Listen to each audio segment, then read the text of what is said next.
Kita di sini memiliki sebuah segitiga di mana ketiga sisinya sama panjang dan ketiga sisinya kongruen satu sama lain. Segitiga seperti ini kita sebut sebagai segitiga sama sisi. Segitiga sama sisi. Yang akan saya buktikan adalah bahwa ketiga sisinya sama panjang. Dan kita tahu bahwa semua sudutnya akan memiliki besar yang sama. Nah, sekarang mari kita pikirkan bagaimana caranya. Pertama, kita lihat dan kita tahu bahwa AB sama dengan AC. Sekarang mari kita seolah-olah tidak tahu bahwa sisi BC memiliki panjang yang sama dengan sisi yang lain. Kita tahu untuk segitiga sama kaki, jika kedua kaki memiliki panjang yang sama, maka sudut dasarnya memiliki besar yang sama. Kita tahu bahwa sudut ABC akan kongruen dengan sudut ACB. Saya akan tulis di sini. Kita tahu bahwa sudut ABC kongruen terhadap sudut ACB karena karena saya akan menandai pernyataan saya di sebelah sini, pernyataan saya, dan di sini kita memiliki alasan, alasan dari pernyataan kita. Dan alasan untuk pernyataan ini adalah karena sudut dasar, saya sebut segitiga sama kaki karena dua sisinya sama, dan karena kita tahu sisi ini sama dengan sisi ini. Karena ini segitiga sama sisi, maka semua sisinya sama panjang. Dan karena kakinya sama, maka sudut dasarnya juga akan sama. Sehingga saya tulis, dua kaki yang sama berarti sudut-sudut dasarnya juga sama. Oke, kita bisa lihat dari video sebelumnya mengenai segitiga sama kaki. Kita juga bisa melihat segitiga ini dari sisi lain.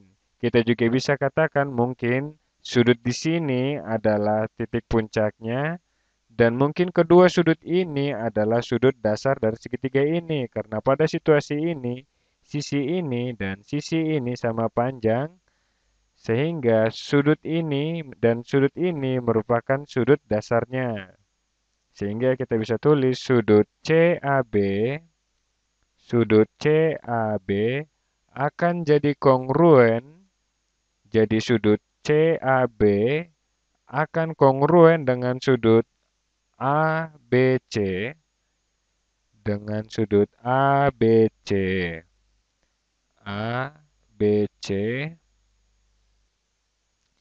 itu berasal dari alasan yang sama. Jika kita melihat kaki yang berbeda di sini dan sudut dasar yang berbeda, ini juga bisa menjadi sudut dasarnya. Dalam contoh ini, kita dapat mengetahui dari segitiga sama sisi mengenai sisinya, meskipun berbeda letak, namun logikanya tetap sama. Seperti apa yang saya katakan sebelumnya, kedua sisi ini sama, berarti kedua sudut dasar ini juga sama. Kedua sisi ini sama, berarti kedua sudut ini juga sama. Jadi ABC kongruen dengan ACB dan ini juga kongruen terhadap CAB. Semua sudut-sudut di sini kongruen satu sama lain. Jadi sudut, jadi kita bisa dapat sudut ABC kongruen dengan sudut ACB dan kongruen juga dengan sudut CAB. Oke, ini cukup memberitahu kita tentang segitiga ini. Segitiga sama sisi, maka semua sudutnya akan sama panjang, sama besar. Kita punya tiga sudut sama di sini. Kita beri nama tiap sudutnya ini adalah X, dan ini X, dan yang ini X. Jumlah ketiga sisinya harus 180, yaitu X ditambah X ditambah X sama dengan 180 derajat. Oke, atau 3X sama dengan 180 derajat. Kita bagikan 3 kedua sisinya, maka X sama dengan 60 derajat. Jadi segitiga sama sisi mempunyai sisi yang sama, juga punya sudut yang persis sama, yaitu 60 derajat. Oke, 60 derajat. Oke. Sekarang mari kita lihat yang lainnya. Di sini kita punya segitiga lain. Oke, kita punya segitiga lain di mana semua sudutnya sama. Oke, titik ini titik X, ini Y, dan ini titik Z. Dan kita tahu bahwa semua sudutnya sama. Jadi kita tahu bahwa sudut ini sama dengan sudut ini, sama dengan sudut yang ini. Apa yang kita lihat dari video segitiga sama kaki sebelumnya, jika kedua sudut dasarnya sama, maka kaki-kaki yang berkorespondensi akan sama juga ukurannya. Kita tahu sebagai contoh YX kongruen terhadap YZ.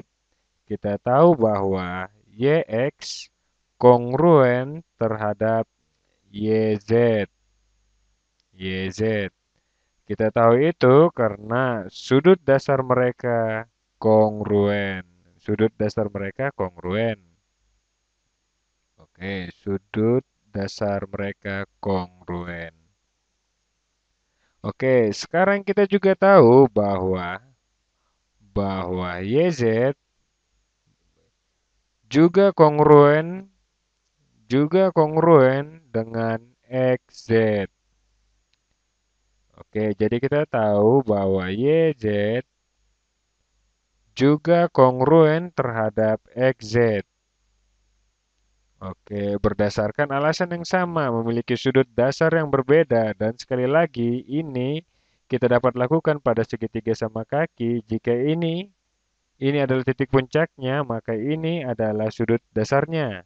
Karena itu sudut dasarnya. Oke, kita tahu itu karena sudut dasarnya di sini adalah kongruen dengan menggunakan logika yang sama. Jika pada kasus pertama sudut dasarnya di sini dan ini, nah kasus kedua sudut dasarnya berada di sini dan di sini. Oke, pada kasus pertama sudut dasarnya kita beri warna ungu, yaitu sudut YXZ, YXZ, sudut YXZ, XZ kongruen terhadap sudut YZX. YZX. Ini adalah kasus pertama. Sudut dasar ini kita buktikan pada video sebelumnya. Jadi kedua sisi ini kongruen. Di sini kita punya dua sudut dasar lagi. Sehingga di sini kita gunakan warna hijau. Oke, sudut XYZ kongruen terhadap sudut YXZ. YXZ. Dan ini berarti dua sisi ini kongruen. Di sini kita bisa melihat bahwa sisi YX kongruen terhadap YZ dan YZ kongruen terhadap XZ. Jadi semua sisi-sisinya kongruen satu sama lain. Dan sekali lagi, semua sudutnya adalah 60 derajat. Jadi kita tahu bahwa semua sisinya akan memiliki ukuran yang sama besar atau kongruen.